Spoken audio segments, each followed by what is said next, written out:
बाप्पाला चक्क मावा केक. वाढदिवस आहे तिचा. कोणाचा?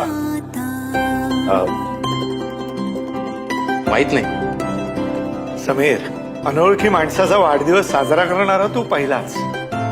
तुम्हाला चांगलं वाटेल त्याला हा केक प्रसाद म्हणून द्या. हो चालेल.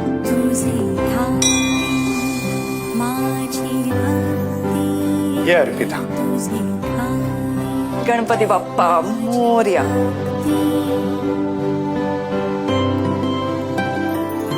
वा, केक. काका, तुम्हाला कसं माहित आज माझा वाढदिवस आहे ते?